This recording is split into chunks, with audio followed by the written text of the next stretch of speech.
نہ بناؤ إلا الذين يصلون إلى قوم بينكم وبينهم ميثاق أو جاءوكم حصرت صدورهم أن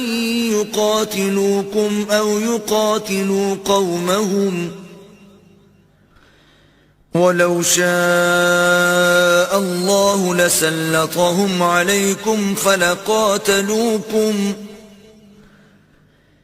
فَإِنِ اعْتَزَلُوكُمْ فَلَمْ يُقَاتِلُوكُمْ وَأَلْقَوْا إِلَيْكُمُ السَّلَمَ فَمَا جَعَلَ اللَّهُ لَكُمْ عَلَيْهِمْ سَبِيلًا مگر جو لوگ ایسے لوگوں سے جا ملے ہوں جن میں اور تم میں صلح کا عہد ہو